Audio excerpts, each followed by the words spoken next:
গল্প নিষিদ্ধ তুমি আমার। লেখা উনেলা রহমান। পর্ব 11। রুদ্র প্রতাপ প্রতাপ মেনশনের গহীন অন্দরমহলে ফিরতেই চারপাশের বাতাস অন্যরকম ঠান্ডা হয়ে উঠল। পাথরের দেয়াল, পুরনো ঝাড়বাতির ম্লান আলো, আর অদূরে টর্চ হাতে দাঁড়িয়ে থাকা জন ব্যক্তি। আলী প্রতাপ আর তার বিশ্বস্ত সহযোদ্ধা অর্জুন।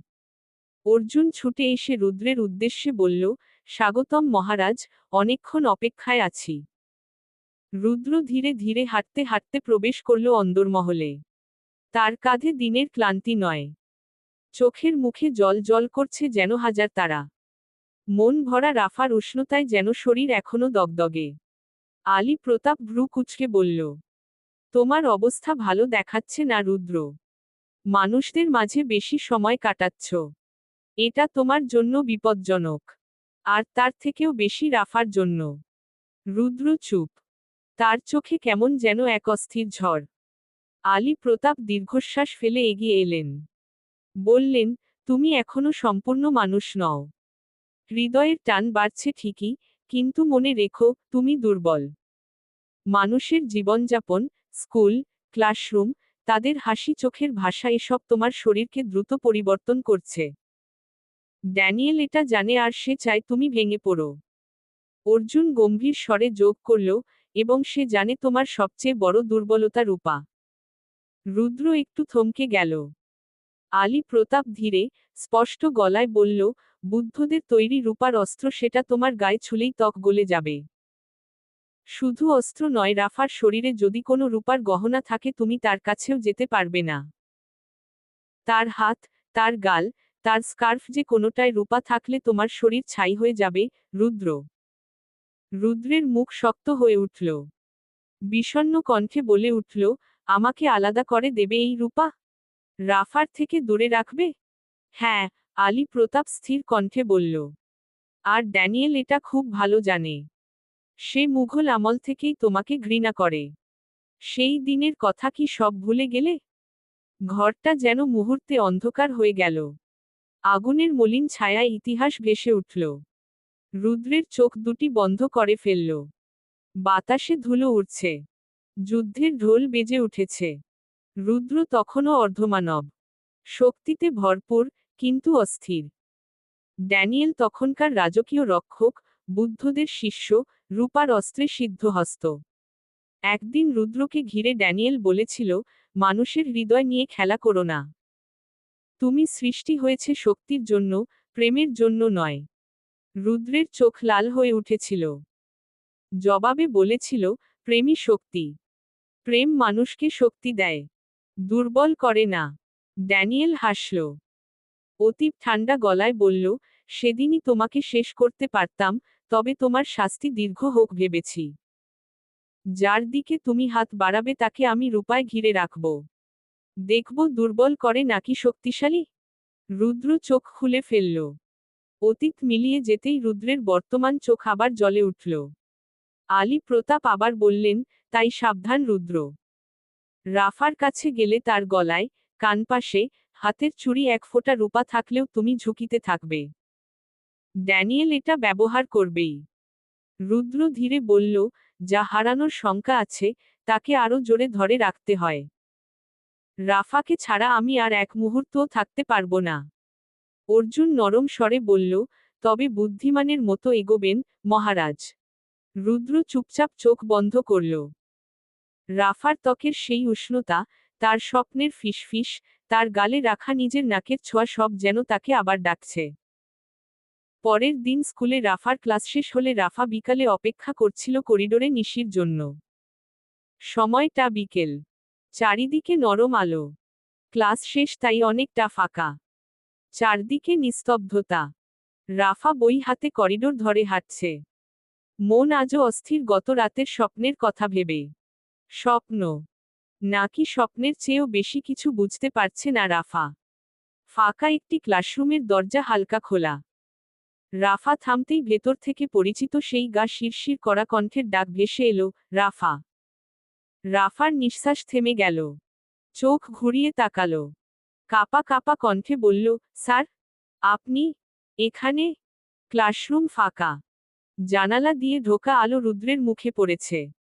আজ আরও মানবিক, কিন্তু চোখে সেই গভীর টান। রাফা ফিসফিস করে বলল, আপনি কাল রাতে সত্যি এসেছিলেন? রুদ্র ধীরে এগিয়ে এলো। বলল, কোথায় কোথায় আসার কথা বলছো? রাফা থমকে গেল। মনে মনে ভাবল, রুদ্র স্যার কি করে আসবে, তাও রাফাকে স্বপ্নে? রুদ্র রাফাকে মনের কথা পড়তে জানে। বলল, স্বপ্ন ভেবেছিলে? আমি তোমার স্বপ্নে আসি? তাহলে হয়তো কারণ তুমি ডাকো। আর সত্যিতে আসি কারণ আমি তোমার শিক্ষক। রাফার বুক টিপটিপ করছে। বলল, না মানে ভুলে বলেছি। Sorry sir. মনে মনে বলল, ভুলভাল বলার আর জায়গা খুঁজে পাস না রাফা? স্যারের সামনে এসে তোর এরকম ভুলভাল কথা বলতে হয়? রাফা মাথা নিচু করে ধীরে কিন্তু স্পষ্ট স্বরে বলল, স্যার ডেকেছিলেন? কিছু বলবেন? রুদ্র খুব ধীরে হাত বাড়াল। রাফার স্কার্ফ ছুঁতে গিয়ে হঠাৎ থেমে গেল, যেন কিছু অনুভব করেছে। রুদ্র ফিসফিস করে জিজ্ঞেস করল, রাফা তোমার স্কার্ফে বা গলায় রূপার কোনো কিছু আছে? রাফা বিস্ময় চোখ বড় করে বলল, হ্যাঁ, একটা ছোট পিন লাগানো। কেন?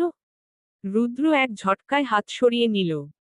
চোখে ভয় ও আকাঙ্ক্ষার মিশ্র ছায়া। মনে মনে বলল, আমি তোমাকে ছুঁতে পারি না, এভাবে না। রুদ্রর কণ্ঠ অদ্ভুত ভারী। রাফা উদ্বিগ্ন, স্যার, আপনি ঠিক আছেন? কিছু ভাবছেন? ঠিক আছেন আপনি? রুদ্র এক চুল কাছে এগিয়ে এলো রাফার। মনে মনে বলল, তোমায় ছুঁতে হলে আমাকে মৃত্যুর মুখে যেতে হয়, তবু আমি থামতে পারি না, রাফা। রুদ্র বলল, পিনটা একটু খুলবে রাফা? রুদ্র প্রতাপের বলা কথাটি বড় অদ্ভুত লাগলো রাফার কাছে। তবুও ভদ্রতার খাতিরে মাথা থেকে পিনটি খুলে হাতে নিয়ে বলল, জি স্যার, খুলেছি। রুদ্র চোখ দিয়ে ইশারা করে একটি টেবিল দেখিয়ে বলল, ওইখানে রাখো রাফা। রাফা পিনটি গিয়ে টেবিলের উপরে রেখে দিল। তারপর রুদ্রর দিকে তাকিয়ে বলল, কিছু হয়েছে স্যার? রুদ্র ধীরে ধীরে এগিয়ে এলো রাফাকে কাছে। রুদ্রর নিঃশ্বাস রাফার গালের খুব কাছে থেমে যায়। রাফার কণ্ঠ কেঁপে ওঠে। কাপা কাপা কণ্ঠে বলল, স্যার আপনি মানে তাহলে কেন? রাফা আর কিছুই বলতে পারল না। রুদ্র এক আঙুল তুলে রাফার ঠোঁটে স্পর্শ করে বলল, একটি কথাও বলো না রাফা। রুদ্রের চোখ ভিজে উঠল আগুনে। রাফার কানের কাছে মুখ নিয়ে ঘোর লাগা কণ্ঠে বলল, কারণ তোমার কাছে এলে আমি বাঁচি। রাফা আর কথা বলতে পারল না। ওদের মাঝে দূরত্ব মাত্র এক শ্বাসের।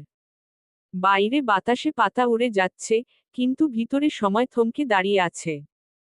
আজ স্বপ্ন নয়, সত্যি। রুদ্র প্রতাপ রাফাকে ছুঁয়ে আছে।